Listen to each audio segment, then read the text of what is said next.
Assalamualaikum warahmatullahi wabarakatuh.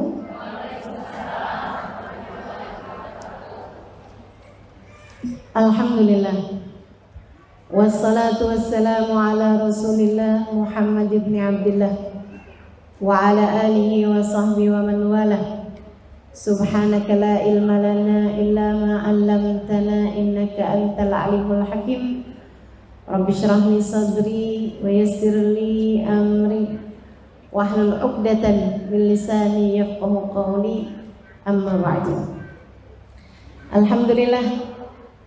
Hai muslimah, kamu begitu berharga. Begitu tema kita pada pagi hari ini.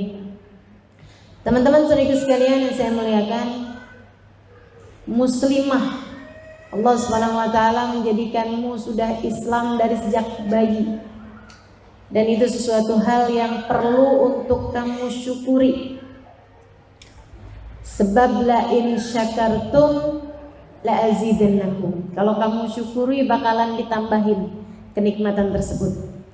Artinya akan terus-terusan ditambahkan iman yang ada dalam hatimu, Islam yang ada dalam hatimu.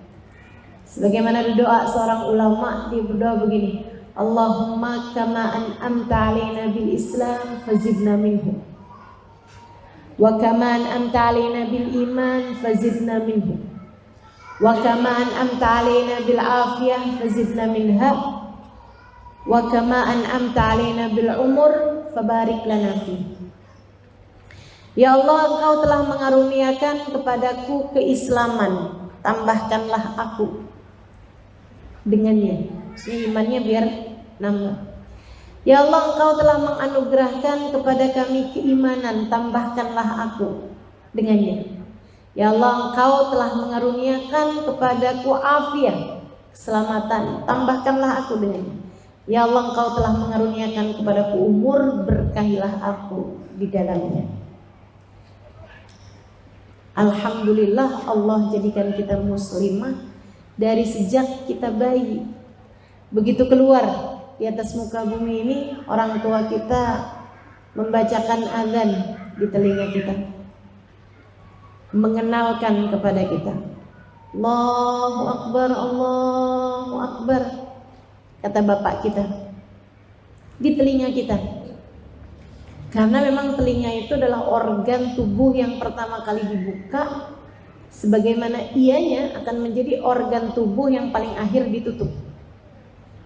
Sampai dengan orang mati itu, yang lain sudah tidak berfungsi, tapi telinga tetap berfungsi.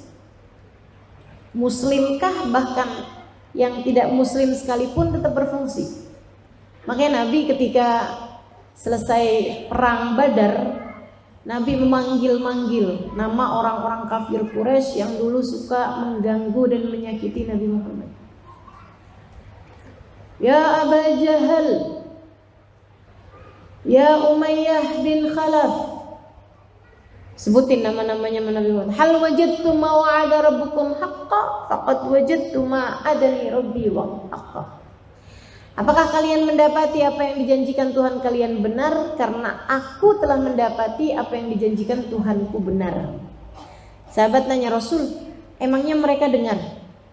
Kata Nabi Muhammad, kita tidaklah lebih mendengar daripada mereka. Artinya mereka lebih dengar lagi.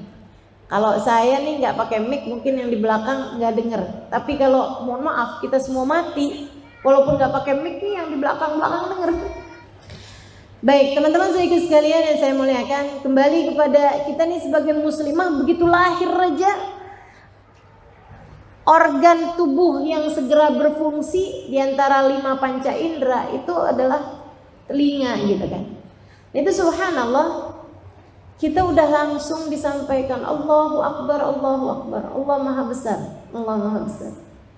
Lagi nenangin banget itu teman-teman sekalian, nenangin banget gitu. Begitu keluar kan bayi nangis. Ada nggak di sini yang begitu keluar ketawa gitu? Atau bersin gitu keluar asyik? Ya nggak ada ya. Gitu keluar kan anak pasti nangis gitu. Tahu kenapa? Takut.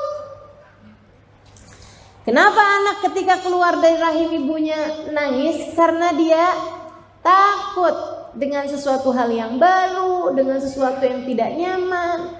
Biasa di dalam perut ibunya hangat, biasa dalam perut ibunya serasa didekap gitu. Begitu keluar, ya ampun gede banget nih gitu. Takut, nangis. Teman-teman sekalian, makanya segera diazanin sama bapak. Allahu Akbar. Anakku sayang, jangan takut. Bersama dengan kita ada Allah yang maha besar. Kamu takut, bapak juga takut. Takut gak bisa biayain sekolah. Takut nanti kamu susah nyari jodoh. Takut dengan kehidupan di depan. Tahu-tahu tahun 2019, tahun 2020 ada PPKM. Siapa sangka?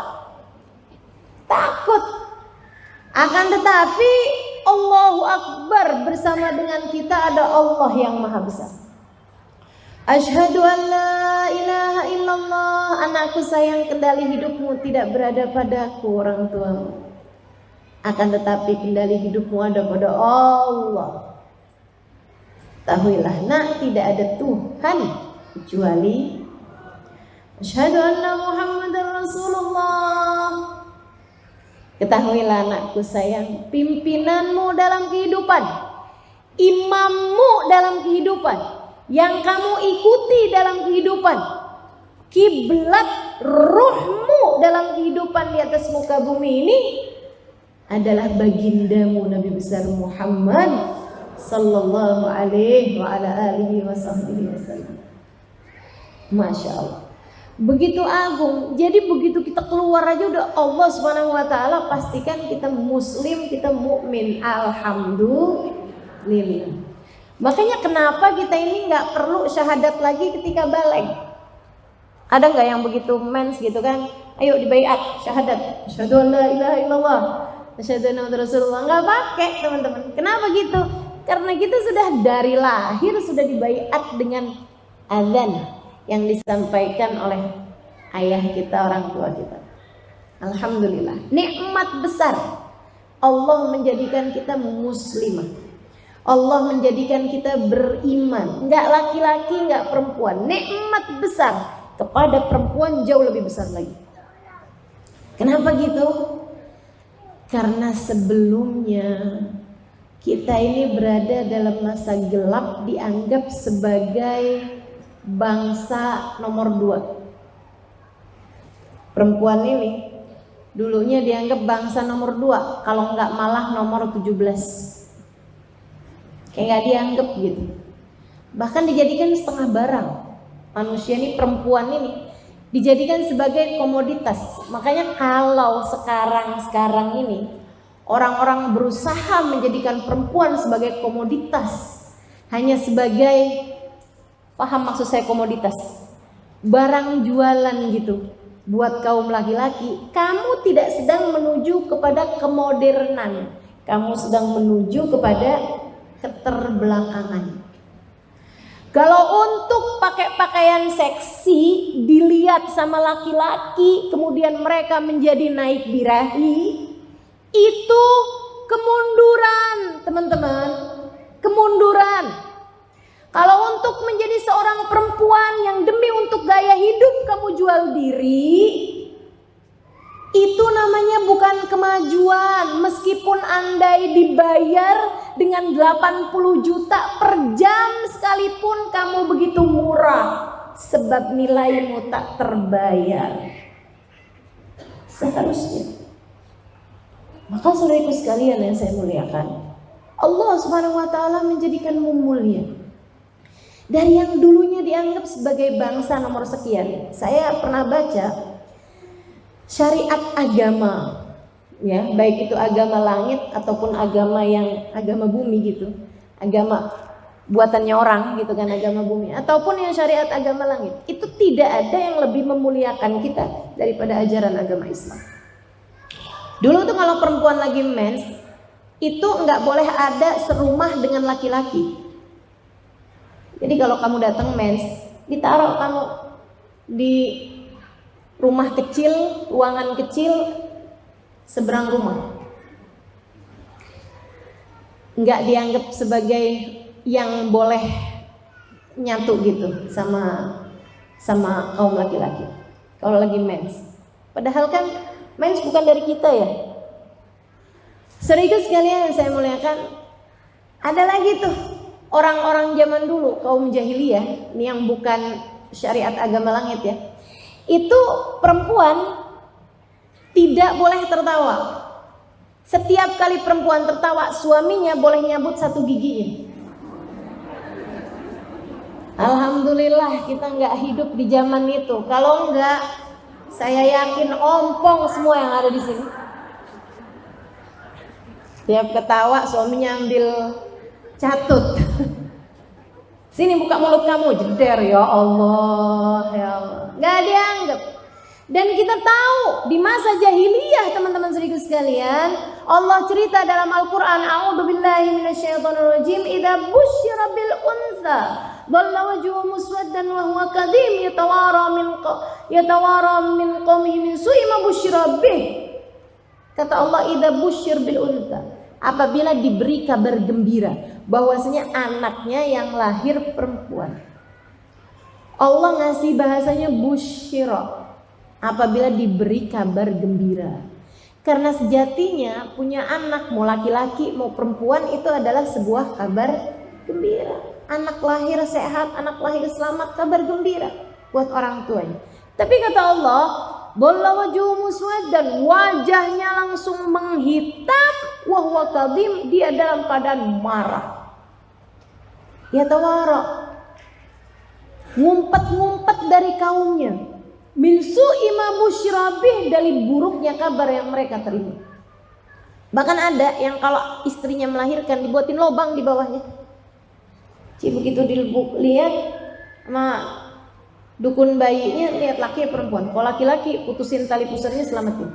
Kalau perempuan putusin tali pusarnya, langsung dikuburin hidup-hidup saat itu juga, sebelum sang ibu sempat melihat bayinya.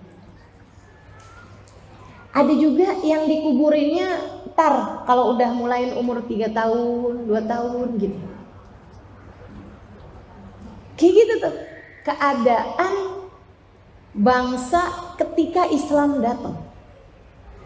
Saat Islam datang, teman-teman sekalian, Masya Allah, Nabi Muhammad sayangnya sama kita kaum perempuan luar biasa. Bahkan Allah tunjukkan Nabi Muhammad itu anaknya perempuan semua yang panjang umur. Nabi Muhammad punya anak 7, teman-teman saudara sekalian.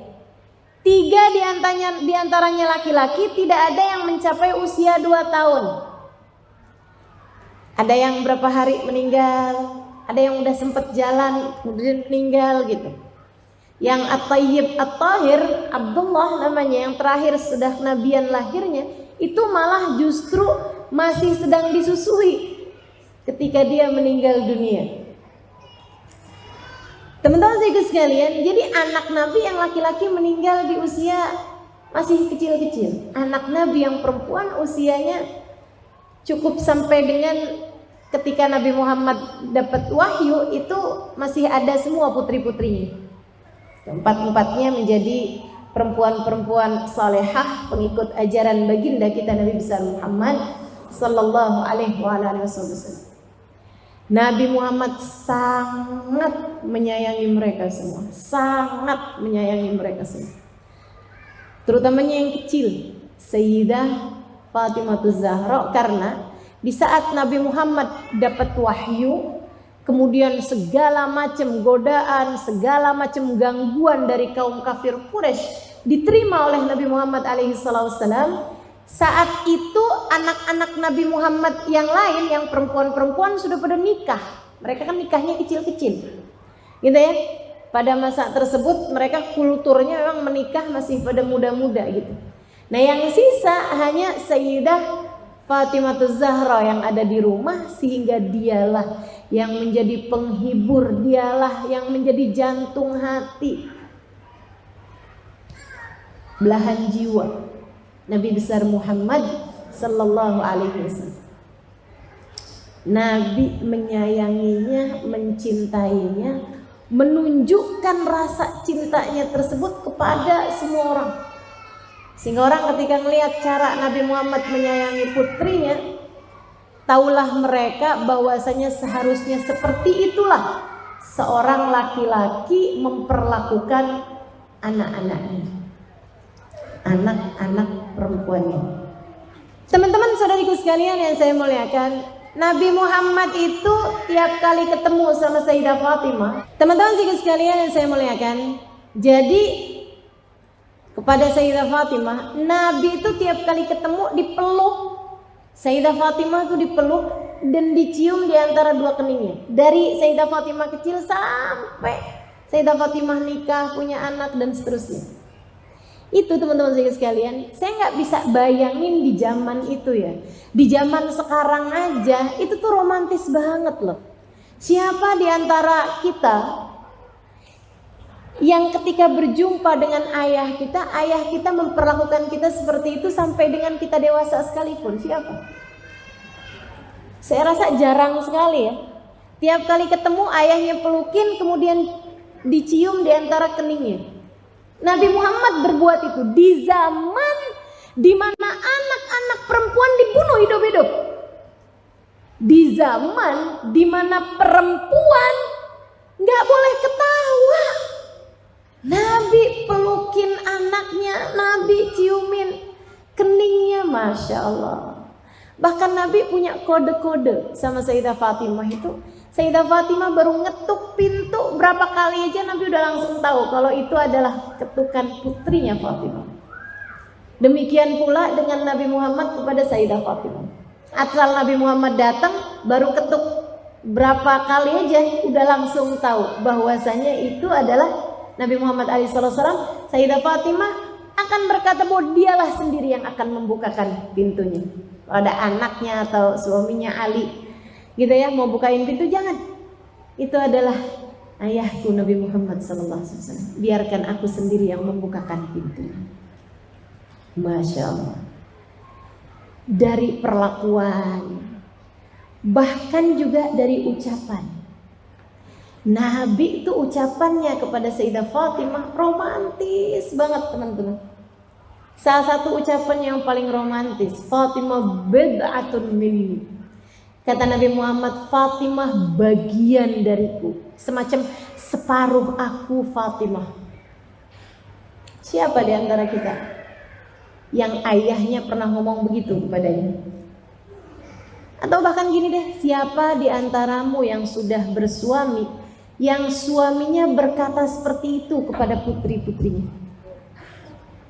Nabi Muhammad berkata seperti itu kepada putrinya. Karena Nabi Muhammad menganggap Sayyidah Fatimah begitu berharga, begitu berarti. Fatimah ummu abiha, kata Nabi Muhammad SAW. Fatimah adalah ibu bagi ayahnya. Fatimah adalah ibu bagi ayahnya, abiha. Teman-teman sedikit sekalian, seolah-olah Nabi bilang, memilikimu wahai Fatimah mencukupi aku. Aku kayak punya anak juga, kayak punya ibu juga gitu. Tempat aku bisa bercerita apa aja, tempat aku bisa menghibur diriku, tempat aku bisa bersandar, memandang wajahmu membuat hatiku tenang. Fatimah ummu abiha, ibu bagi anaknya. Nabi menganggap perempuan begitu berharga dan itu ditunjukkan dengan keberadaan perempuan-perempuan di sekitarnya. Bagaimana Nabi Muhammad memperlakukan istrinya. Ya Allah, teman-teman sedikit sekalian, tuh romantisnya cowok-cowok zaman sekarang. Kagak ada papanya sama Nabi Muhammad alaihissalam. Gak ada papanya. Nabi itu memanggil Aisyah, ya Aish, wahai hidupku. Siapa coba di antaramu yang sama suaminya dipanggil begitu? Yang ada tuh kawan saya penasaran gitu sama suami saya, nama saya ditulis apa ya di HP-nya. Jadi pas HP suaminya deket sama dia ditelepon, ternyata Israel. Suaminya nulis nama bininya Israel. Dia bilang suaminya, terlalu lu bang, terlalu kamu, masa kamu tulis nama saya Israel? Ya maksudnya kalau manggil itu kan nggak bisa ditunda-tunda. Bisa aja ngelesnya. Luar biasa ya. Nabi Muhammad memanggil istrinya wahai hidupku. Masya Allah, Masya Allah. Sayyidah Aisyah cerita, aku minum di sebuah gelas. Tak lama kemudian Nabi Muhammad meminum sisanya, mencari-cari bekas bibirku, kemudian meletakkan bibirnya di sana. Ya Allah, itu kalau istri-istri diperlakukan begitu sama suaminya, dia nyariin bekas bibir istrinya sebelum meminum air tersebut. Luar biasa banget kan? Nabi menghargai istrinya, romantis sama istrinya teman-teman. Nabi terhadap Sayyidah Sofiyah misalnya, waktu Sayyidah Sofiyah mau naik unta, beliau itu memang lebih tidak tinggi gitu. Sayyidah Sofiyah mau naik ke atas unta, nggak sampai, padahal untanya udah merunduk, tetap aja agak tinggi gitu buat Sayyidah Sofiyah. Nabi Muhammad di depan unta tersebut duduk mempersilahkan pahanya untuk menjadi tangga buat Sayyidah Sofiyah. Suami mana yang kayak gitu kira-kira? Jadi kalau kamu belajar, kalau para laki-laki mau belajar tentang bagaimana menghargai istri, itu bukan belajar sama orang zaman sekarang, tapi belajar sama seseorang yang telah mengajarkanmu kemuliaan perempuan 1400 tahun yang silam. Baginda kita Nabi besar Muhammad sallallahu alaihi wa ala alihi wasallam. Sayyidah Aisyah tuh cerita, Nabi Muhammad tuh sering banget mengulang-ulang Al-Quran sedangkan kepalanya bersandar di bahuku atau di pangkuanku. Ini naruhin kepalanya di pangkuan Sayyidah Aisyah, mengulang-ulang pembacaan Al-Quran. Masya Allah, Masya Allah.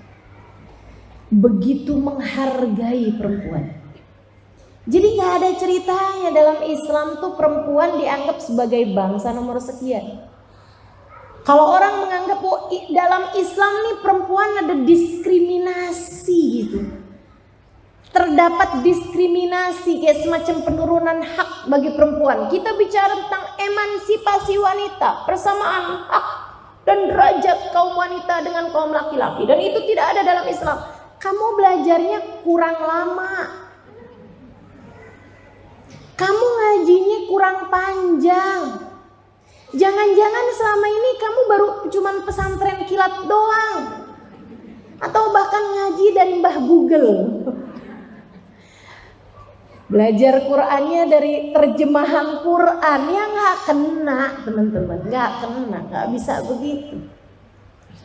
Pelajari sejarah, kamu akan tahu betapa Islam meninggikan derajat kaum perempuan.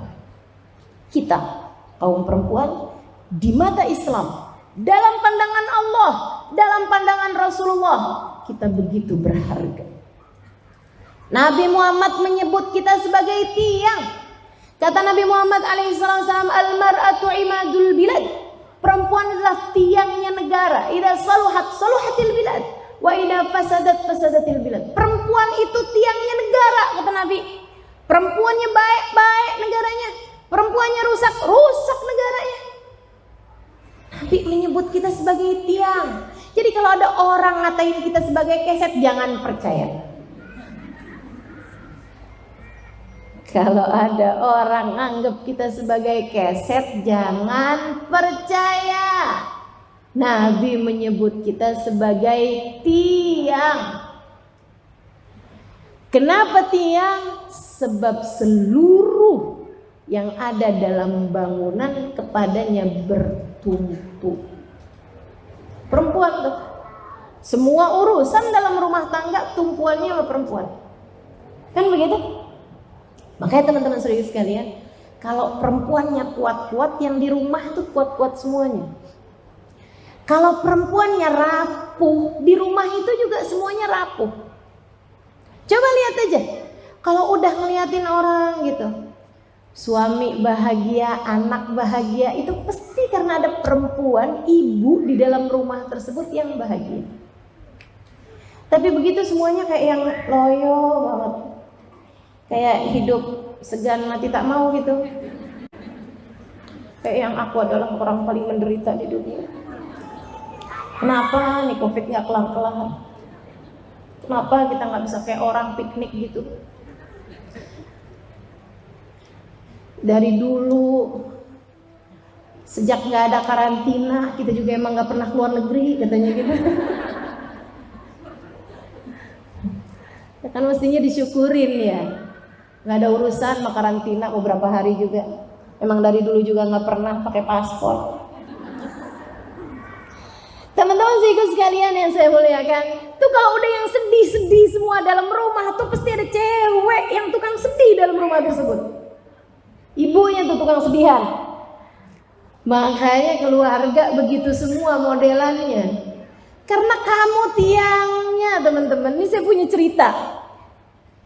Ada namanya Syekh, saya sempat ziarahi kemarin waktu di Mesir. Namanya Ibnu Daqiqil Aid. Saya tuliskan juga nggak salah ya di buku Muhasabah Cinta mungkin. Namanya Syekh Ibnu Daqiqil Aid. Namanya tuh ada gitu, tapi orang enggak panggil namanya karena sesudah kejadian ini semua orang memanggil dia sebagai Ibnu Daqiqil Aid. Syekh Tepung Lebaran. Mana ada Syekh dipanggil Tepung Lebaran? Ini ada gara-garanya, ada sebabnya. Jadi nih, ada seorang syekh besar. Ilmunya Masya Allah luar biasa. Istrinya sangat solehah. Gak pernah nuntut, gak pernah apa-apa gitu. Mereka hidup miskin, tapi kaya dalam hal agama. Kaya dalam hal ibadah. Ini ya, kehidupannya kelihatannya miskin secara materi, tapi mewah secara agamanya. Sunnah-sunnah ada, Quran ada, kajian ada, sholat duha ada, tahajud ada, zikir ada, keluar masuk kamar mandi ikutin sunnah, cara makan ikutin sunnah. Tuh mewah rumah tangganya secara agama, meskipun minimalis, sangat sederhana, bahkan bisa dibilang miskin secara materi duniawi. Satu waktu si istrinya Syekh ini nih lagi jalan, ketika didengar ada orang-orang lagi muji-muji suaminya, kepo, pengen tahu. Dan anak-anak muda lagi bilang, ih Syekh kita tuh ya ampun, pinter betah pokoknya, pinter banget. Kayak wis komputer berapa tuh ya di kepalanya gitu. Zaman itu belum ada komputer ya. Kayak nampung memorinya tuh banyak banget gitu di kepalanya. Ini tahu, itu tahu, sejarah hafal. Wih luar biasa. Siapa gurunya ya? Katanya si anak-anak itu. Kita nggak pernah tahu gurunya yang sekarang masih ada gitu. Yang tentu orang tahu siapa gurunya, tapi maksudnya udah meninggal gitu. Gurunya yang sekarang tuh yang membesarkan dia sampai sekarang tuh siapa gitu. Pasti gurunya tuh lebih hebat lagi dari dia gitu. Si istri nih denger kayak begitu, disamperin sama dia. Kalian lagi ngomongin suami saya. Oh iya ibu, iya, Masya Allah. Kalian penasaran pengen tahu gurunya suami saya? Ibu tahu? Ya tahu kan, saya istrinya. Siapa bu sebenarnya gurunya suami ibu? Saya.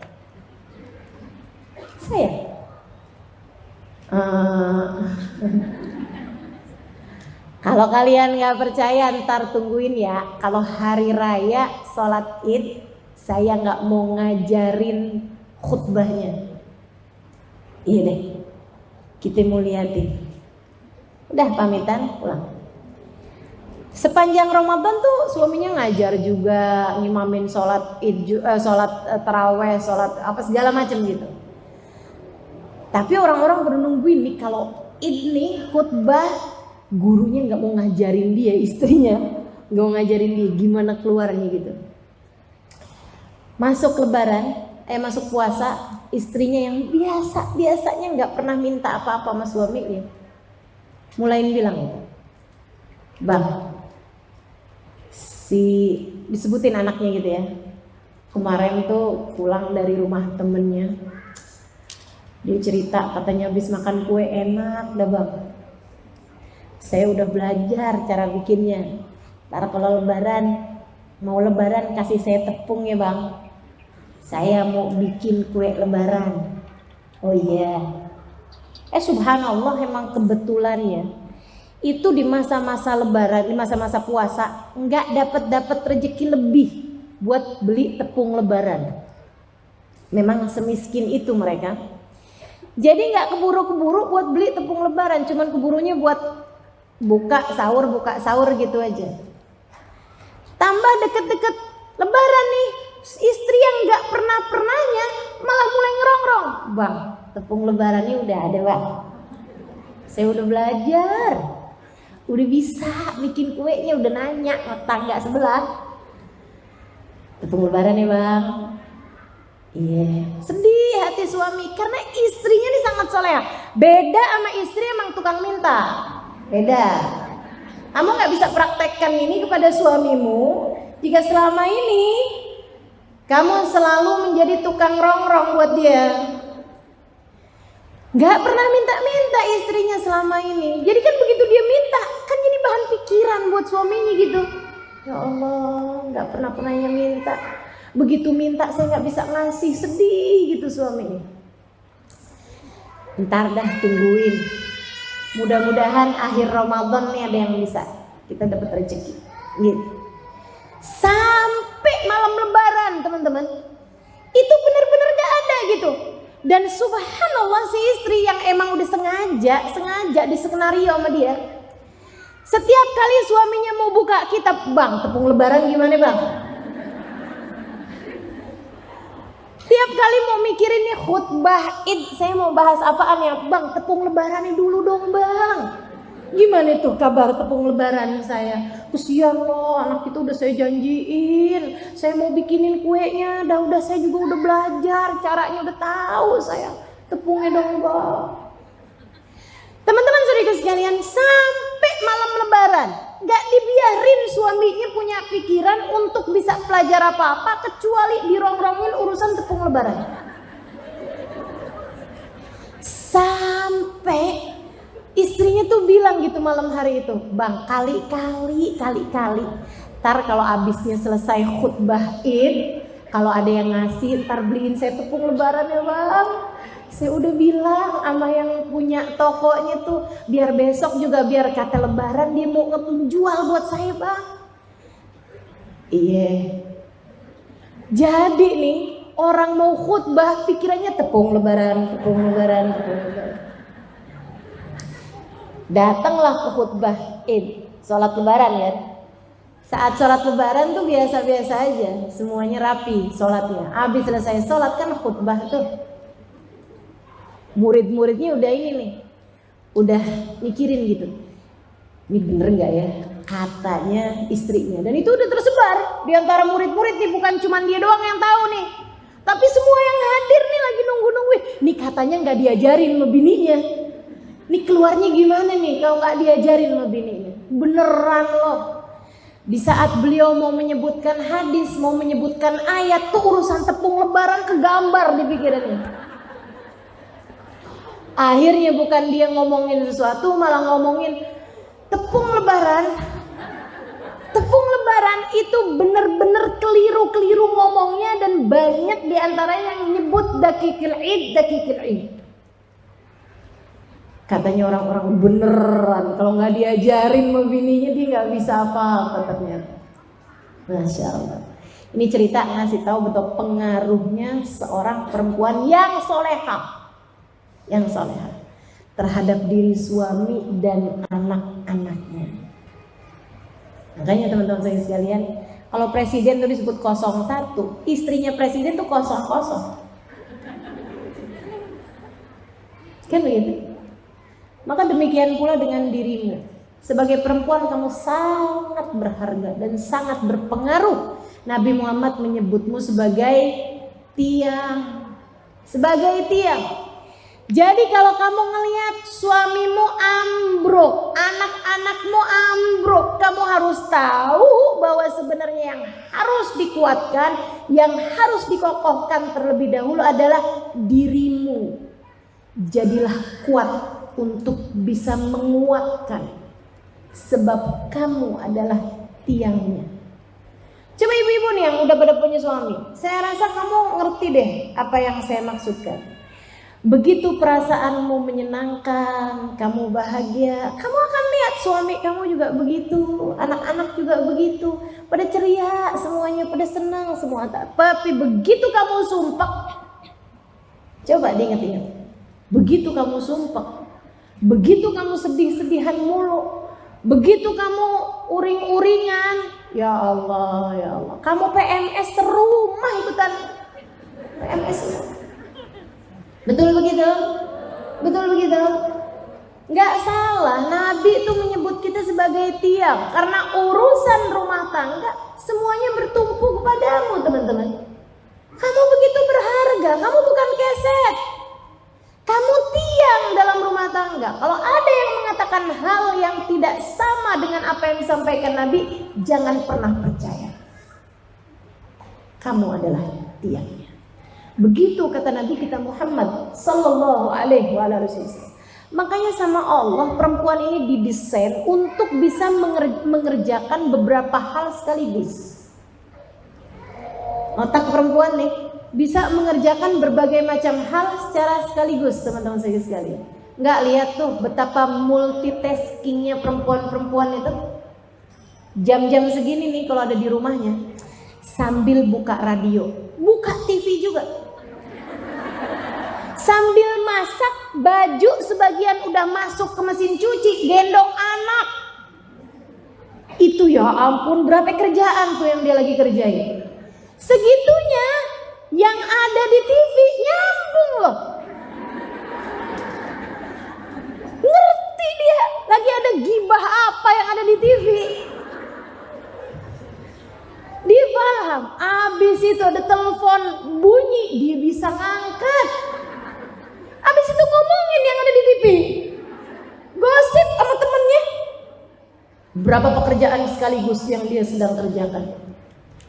Makanya sampai-sampai saya pernah dikasih tahu ya, bahwasanya kalau kamu ngobrol sama anak laki-laki, sama orang laki-laki, dia sambil mengerjakan sesuatu, jangan percaya dia nggak mendengarkan. Ada anakmu sambil mainan game, laki-laki gitu ya, sambil main game dia, kamu bilangin dia gitu, ngomongin dia gitu. Jangan percaya, dia nggak dengerin kamu. Dia konsentrasi pada satu hal. Tapi kalau anak perempuan, kamu ngajakin ngobrol dia sambil ngegambar, biarin, nggak apa-apa. Anak perempuan sambil gambar gitu kan, kita sambil ngomongin dia gitu, nggak apa-apa. Dia akan masuk. Makanya saya kalau hadir ngaji gitu, ada anak perempuan-perempuan dia sambil ngapain gitu, saya tahu dia sedang mendengarkan saya. Kenapa gitu? Itu perempuan tuh. Antara tangan sama kepala nggak harus nyambung. Tangan ngerjain apa, kepala ngerjain apa tuh dia bisa. Kalau laki-laki rada susah. Teman-teman saya sekalian, keseimbangan otak kanan sama otak kiri. Siapa yang desain seperti itu? Allah Subhanahu wa taala. Karena tahu bahwa perempuan adalah tiangnya. Kamu berharga dalam pandangan Allah. Melaksanakan visi misi kehidupan yang begitu berharga, karenanya Allah Subhanahu wa taala mendesainmu dengan luar biasa. Saudariku sekalian yang saya muliakan, Nabi Muhammad sallallahu alaihi wasallam ketika kamu jadi anak, ketika kamu anak, Nabi menganggapmu begitu berharga. Saya kalau ingat-ingat ini ya, ngeliatin ya Allah, sebagai perempuan nih kita nih berkelas surga. Sebagai perempuan, Nabi Muhammad itu menempatkan kita itu kelasnya kelas surga. Kalau jadi anak, kata Nabi Muhammad, man kanat lahu thalas jawari kanat lahu itqun minan nar. Siapa di antara kalian kaum laki-laki yang punya 3 anak perempuan, ketiganya kalian besarkan, kalian didik sehingga menjadi perempuan-perempuan solehah, ketiga anak tersebut akan menjadi penghalang orang tuanya dari api neraka. Kalau ngalangin orang tuanya dari api neraka, artinya membawa masuk mereka kemana? Ke surga. Ketika anak perempuan, mereka akan memapah orang tuanya menuju surga. Sebagai anak perempuan, kamu adalah bidadari-bidadari kecil yang menarik tangan orang tuamu menuju surga. Kalau kamu jadi istri, surganya pindah ke wajahmu. Kata Muhammad, ad-dunya mata' wa khairu mata'iha al-mar'atu salihah. Surga dunia ini ada surganya, ada sekeping surga-surga di bumi, kata Allah. Bumi ini ada kesenangan-kesenangannya, ada surga-surganya, ada nikmat-nikmatnya. Wa khairu mata'iha, dan sesurga-surganya bumi, seindah-indahnya kenikmatan di dunia adalah istri yang salehah. Istri yang salehah adalah sekeping surga Allah di atas muka bumi ini. Ketika kamu jadi ibu, surganya turun ke bawah telapak kakimu. Kamu seret kemanapun kamu pergi. Al-jannatu tahta aqdamil ummahat. Surga berada di bawah telapak kaki ibu. Kurang apa Islam menempatkanmu sebagai seorang perempuan? Masya Allah. Ustazah, tapi emang bener kayak gitu? Bener. Ini yang saya sampaikan nih bener, teman-teman saudara sekalian. Jelas kok hadisnya, jelas kok ayatnya. Kata Allah Subhanahu wa taala, saya baca ayat ini dan air mata saya menderas, teman-teman saudara sekalian. Kata Allah Subhanahu wa taala, a'udzu billahi minasyaitonir rajim, wa'ashiruhunna bil ma'ruf fa in karihtumuhunna fasa an takrahu syai'an wa yaj'alullahu fihi khairan katsiran. Shadaqallahul adzim. Kata Allah, wa'ashiruhunna bil ma'ruf. Wahai kaum laki-laki, istrimu pergaulilah dengan cara yang baik. Istrimu perlakukanlah dengan cara yang baik-baik. Yang baik sama istri kamu. Siapa yang bilang? Allah Subhanahu wa ta'ala kepada kaum laki-laki. Allah bilang, wahai kaum laki-laki, yang benar sama istri kalian, yang benar sama istri kamu. Fa in karihtumuhunna, andai kamu benci sama dia, andai kamu gak cinta sama istri kamu sekalipun, jangan jahat sama dia, perlakukan dia dengan baik. Fasa an takrahu syai'an, bisa jadi di saat kamu membenci sesuatu, fa'asallah an yuj'ala fihi khairan katsira, Allah akan berikan kepadamu kebaikan yang sangat banyak. Jadi Allah tuh kayak lagi bilang sama kaum laki-laki, yang baik sama istri kamu, yang baik sama istri kamu. Andai kamu gak cinta sekalipun sama dia, bahkan andai kamu benci sekalipun sama istri kamu, yang baik sama dia, kata Allah, nanti Allah akan kasih kepadamu, wahai para suami, khairan katsira, kebaikan yang sangat banyak. Asal kamu baik sama istri kamu. Saya ngerasanya kayak Allah nih gak lagi bilang sama hambanya, tapi kayak bahasa ayah kita gitu, yang penuh cinta sama kita, sehingga dia pesan sama mantunya, yang baik ya sama anak saya, yang baik sama anak saya. Jika andai kamu gak cinta sekalipun padanya yang baik, nanti saya akan kasih kepadamu kebaikan yang sangat banyak. Kamu mau apa? Mau harta? Aku kasih. Kamu mau apa? Mau kedudukan? Aku kasih. Kamu mau apa dalam kehidupan? Aku kasih. Semuanya akan kasih. Yang syaratnya yang baiklah kepada istri kamu, kata Allah. Masya Allah. Betapa berharganya dirimu, teman-teman saudara sekalian. Nabi Muhammad sampai menjadikanmu tolak ukur keimanan kaum laki-laki. Kata Allah Subhanahu wa taala, ahsanukum imanan ahsanukum li ahli wa ana ahsanukum li ahli. Yang terbaik di antara kalian keimanannya wahai kaum laki-laki adalah yang paling baik kepada istrinya. Dan aku adalah suami terbaik kepada istriku. Masya Allah. Kurang berharga apa diri? Kurang berharga apa? Maka cari hargamu pada Islam. Cari hargamu pada Allah dan Rasulnya. Jangan cari hargamu pada barang-barang yang kamu pakai. Jangan jadikan tas yang kamu bawa, pakaian yang kamu pakai, handphone yang kamu kenakan, bahkan rumah yang kamu tinggali atau mobil yang kamu kendarai lebih berharga daripada dirimu sendiri. Kamu jauh lebih berharga dari semua harta di atas muka bumi ini dengan keimananmu, teman-teman. Imanmu. Jika dalam hatimu ada Allah dan Rasulnya, jika kamu menjadi hamba Allah yang salehah, maka kamu menjadi tak bernilai dengan apapun. Kamu menjadi begitu berharga, kamu menjadi begitu tinggi nilainya, hingga di atas muka bumi ini apapun tak ada yang dapat membelimu. Kalau kamu masih bisa dibeli, artinya kamu belum bisa sebegitu mahal. Yang mahal tuh yang gak kebeli, itu baru mahal namanya. Saudara sekalian, jadilah sebagai perempuan-perempuan yang begitu bernilai, tak terhingga nilaimu. Tidak ada siapapun yang bisa membelimu.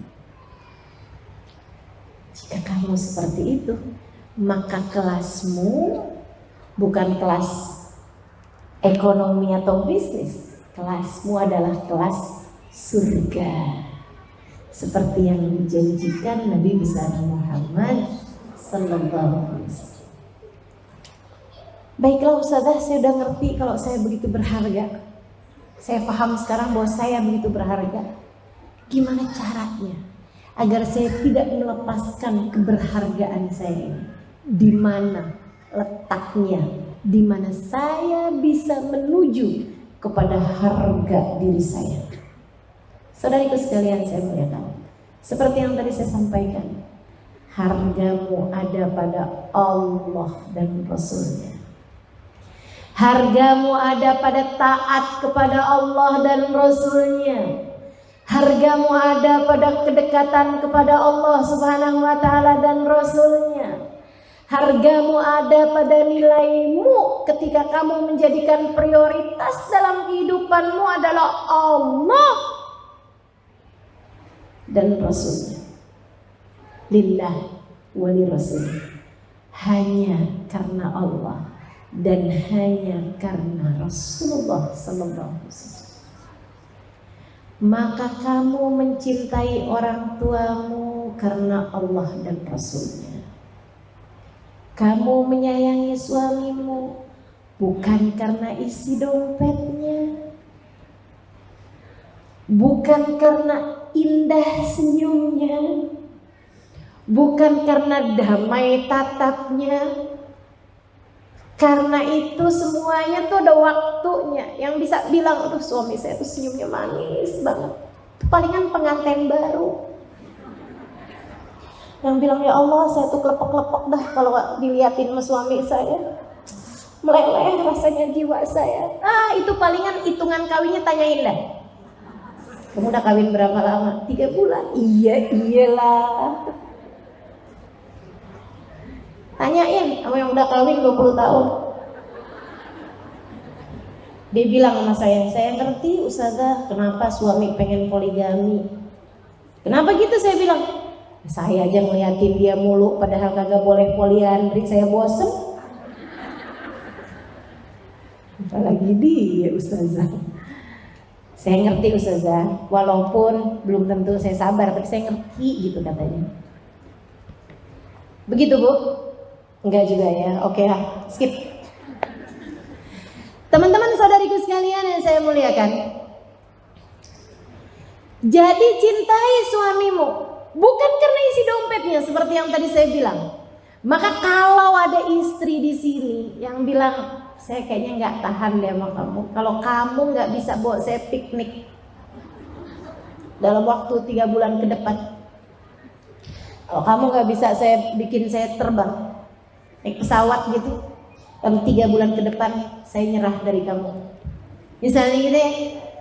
Kalau kamu nggak bisa beliin saya rumah sampai bulan yang akan datang, saya pisah aja dari kamu. Kalau kamu nggak bisa ngasih saya sekian dalam waktu berapa bulan ke depan, kita di rumah ngontrak mulu. Saya mau kita punya rumah sendiri dah pokoknya. Kalau kamu nggak bisa ngasih saya rumah dalam beberapa bulan ke depan, saya menyerah aja dari istri kamu. Itu teman-teman saudariku sekalian, kamu bukan istri yang lillah wali rasulih. Kamu tidak berharga, sebab hargamu hanyalah beberapa lembar isi dompetnya aja. Kalau senyum kamu seharga berapa yang dia kasih ke kamu, kamu belum sebegitu berharganya artinya.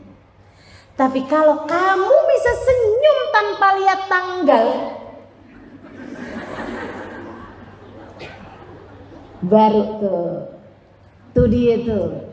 Ini dia perempuannya yang bernilai surga.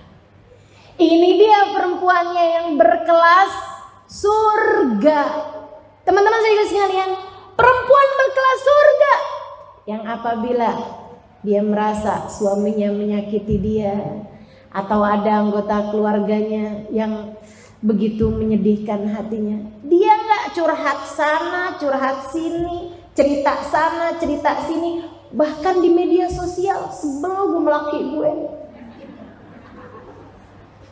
nulis di curhat di media sosial. Teman-teman sekalian, siapa di antaramu yang masih ngerjain itu, saya bilangin berhenti.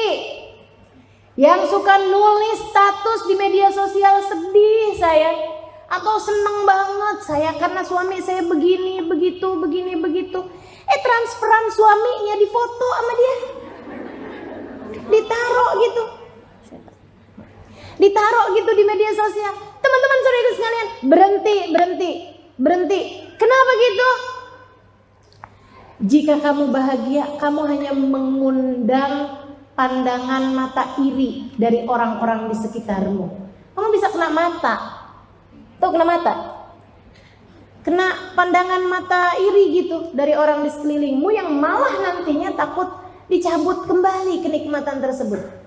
Kalau kamu lagi pamer-pamer kesenangan, kalau kamu lagi pamer kesedihan, kamu nggak tahu aja, kamu disyukurin orang lain. Berantem, gue bilang juga apa? Emang itu kayak gitu sih dia, disyukurin teman-teman saudara sekalian. Jadi gimana mestinya kalau kamu merasa sedang ada yang menyakiti hatimu, udah gak usah curhat sama orang. Malam-malam hari bangun, tahajud. Bukan hanya saat susah sih sebenarnya, saat kapanpun. Kamu bilang sama Allah, ya Allah, sepertinya suamiku tidak terlalu mencintaiku. Atau sepertinya suamiku sedang naksir sama janda belakang rumah. Tapi saya paham ya Allah, hati manusia dapat berbolak-balik sebab hatinya berada dalam kuasa-Mu. Ya Allah, jika Engkau jadikan hati manusia rasanya dapat berbolak-balik, aku minta padamu ya Allah, tetapkan hatiku selalu dalam keimanan kepadamu. Teman-teman sekalian, saya selalu menyampaikan kepada semua istri-istri yang suka surhat sama saya urusan suaminya sedang berpaling hati, saya bilang, jika ada hati seseorang berpaling darimu, itu adalah cara Allah untuk mengenalkan cintanya yang sejati padamu. Allah kayak lagi mau bilang, tuh cinta suamimu yang kamu kejar mati-matian dapat begitu mudah berpaling darimu, tapi cintaku selagi kamu tidak meninggalkanku, cintaku akan selalu tertuju padamu. Jadilah perempuan berkelas surga, perempuan yang hidupmu kamu jadikan bukan untuk suamimu, bukan untuk anak-anakmu, tapi untuk Allah Subhanahu wa ta'ala dan Rasulnya. Kamu tidak akan pernah meninggalkan Allah dan Rasulnya untuk alasan apapun dan untuk siapapun. Dengan cara itu kamu menjadi perempuan berkelas surga. Robiah Adawiyah sampai dengan meninggalnya tidak menikah. Ini saya harus sampaikan ini nih buat adik-adik jomblo. Ustazah nih kalau urusan bahas perempuan tentang cewek yang udah nikah aja. Kita nih ustazah jangan jadi Jonas dong. Jomblo ngenes. Kitanya mau jadinya single happy ya. Insya Allah. Sayyidah Robiah Al-Adawiyah, teman-teman saudara sekalian, tidak pernah menikah dalam hidup. Tiap kali dilamar sama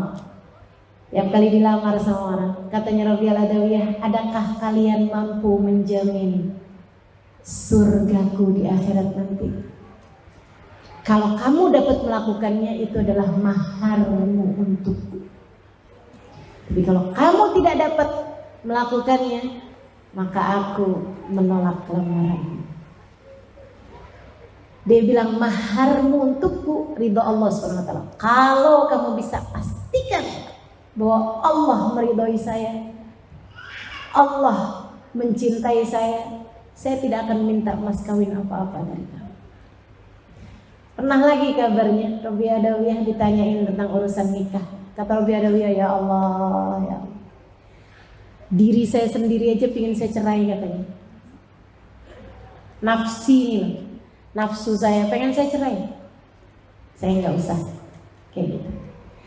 Kerjanya apa Robiah Adawiyah? Sholat malam.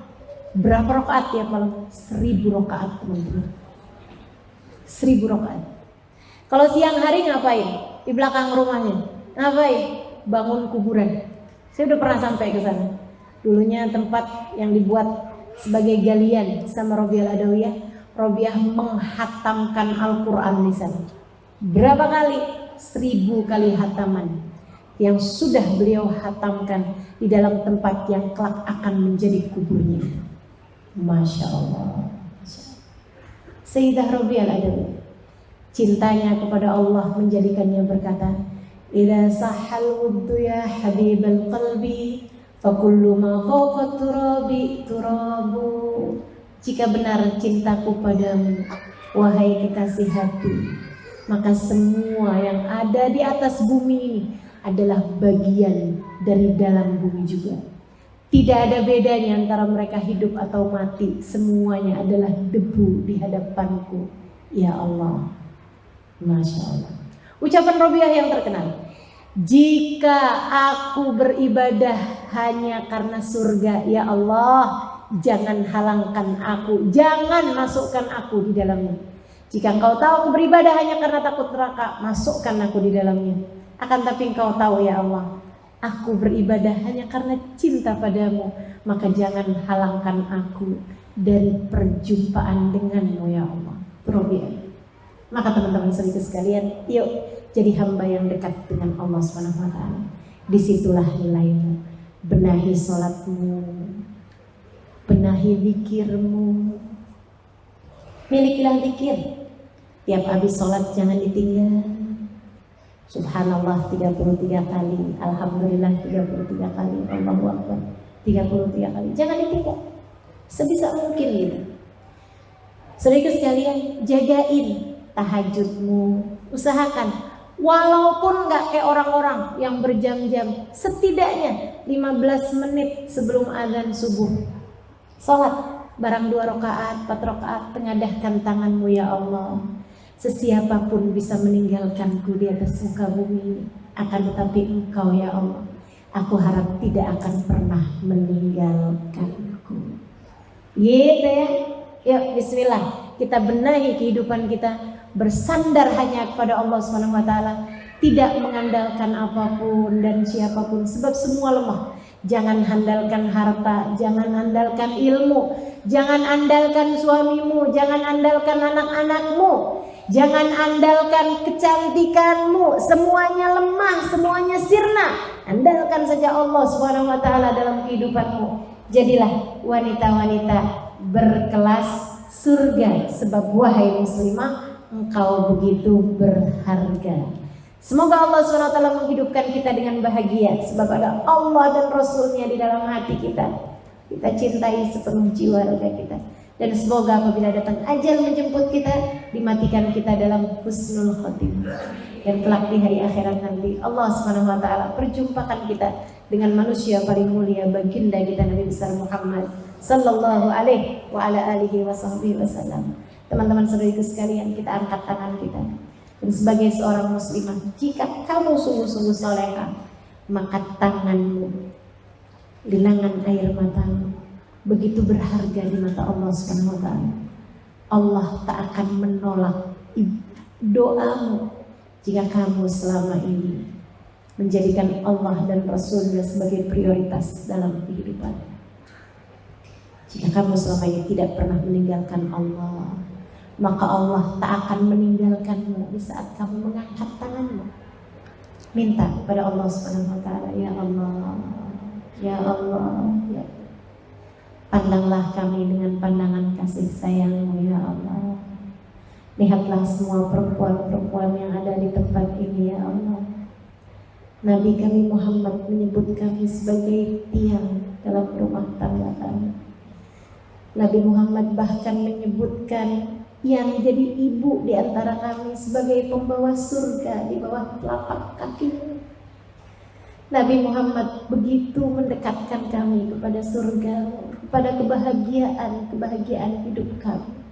Ya Allah, pandang semua perempuan yang ada di tempat ini ya Allah.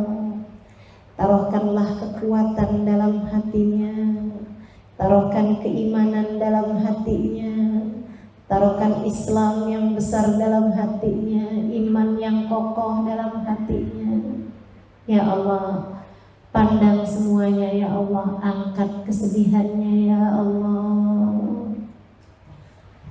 Jika Engkau lihat di antara kami perempuan-perempuan yang selalu saja bersedih karena sesuatu atau karena seseorang, ya Allah, ya Allah, ya Allah. Sesudah hari ini, jadikanlah kesedihan mereka semua adalah karena takut terhadap murka-Mu ya Allah. Jadikanlah kesedihan mereka adalah dosa-dosa yang telah mereka perbuat ya Allah. Jadikanlah kesedihannya adalah karena khawatir Engkau meninggalkan dan tidak meridhoinya ya Allah. Jadikan kesedihannya adalah ketakutan terhadap api neraka-Mu ya Allah. Allahumma ya Allah, pandanglah semuanya dengan pandangan kasih sayang-Mu. Rahmatilah semuanya ya Allah, kasihanilah semuanya ya Allah. Jadikan hatinya kuat untuk menanggung segala beban, sebab dia paham bahwa semua beban kehidupannya seharusnya hanya ditumpukan kepadamu ya Allah, hanya disandarkan kepadamu ya Allah. Fahamkan makna la haula wa la quwwata illa billahil aliyyil azim kepada kami semua yang berada di tempat ini ya Allah, sehingga kami tidak mengandalkan apapun dan siapapun selain-Mu, sebab kami paham bahwa sumber segala kekuatan untuk mendatangkan kebaikan atau mencegah dari kemudaratan hanyalah milik-Mu saja ya Allah. Allahumma ya Allah, ya Allah, ya Allah. Jika Kau lihat dalam hati-hati kami ini terdapat cinta yang besar terhadap dunia, terdapat cinta yang besar terhadap seorang makhluk-Mu ya Allah, yang menghalangkan kami dari mencintai-Mu seutuhnya, kami mohon padamu ya Allah, ya Allah, ya Allah. Angkatlah perasaan itu darinya ya Allah, gantikanlah dengan cinta padamu dan cinta kepada baginda Nabi Muhammad memenuhi seluruh ruang hati kami ya Allah. Allahumma ya Allah, taruhkan kesabaran, kesyukuran, keikhlasan, qanaah, tawadhu dalam hati kami ya Allah. Letakkanlah segala sifat-sifat baik dalam jiwa kami ya Allah. Karuniakanlah kepada kami kemampuan untuk berakhlak mulia. Kami mohon padamu ya Allah, ya Allah, ya Allah. Pandang kami semuanya ya Allah. Pandang lisan-lisan kami ya Allah. Jadikan lisan kami lisan yang terjaga. Hentikan kami ya Allah dari membicarakan aib orang lain. Sibukkan lisan kami menyebut namamu. Sibukkan lisan kami membaca firman-Mu. Sibukkan lisan kami menyebut-nyebut nama kekasih-Mu Muhammad. Sebutkan lisan kami bersolawat padanya. Sebutkan lisan kami memuji-mujinya. Sibukkan lisan kami untuk mengagungkan-Mu dan mengagungkannya ya Allah. Allahumma ya Allah, jagakanlah mata kami, tangan kami, perut kami, farji kami, kaki kami.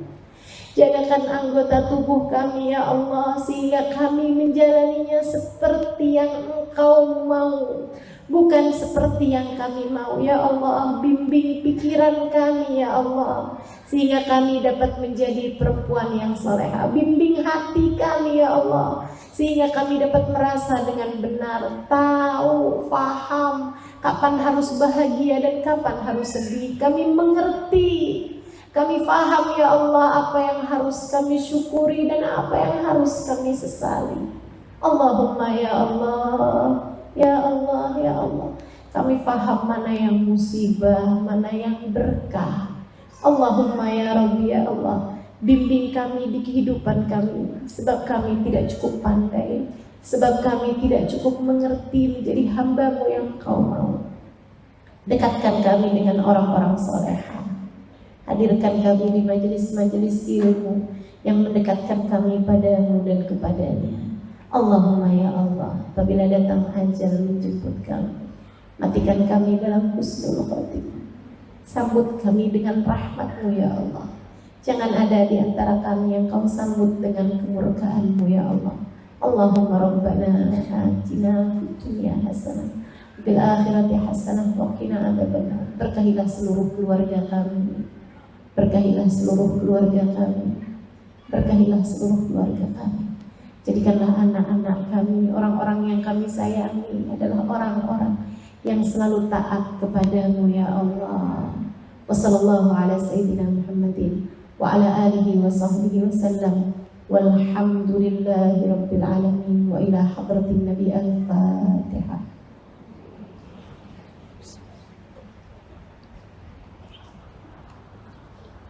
Iyyaka na'budu wa iyyaka nasta'in. Ihdinas siratal mustaqim. Siratal ladzina an'amta 'alaihim ghairil maghdubi 'alaihim waladdallin. Amin. Taqabbalallahu minna wa minkum. Taqabbal ya karim. Terima kasih atas segala perhatiannya. Kami mohon maaf. Billahi taufiq wal hidayah wal 'afwu minkum. Assalamualaikum warahmatullahi wabarakatuh.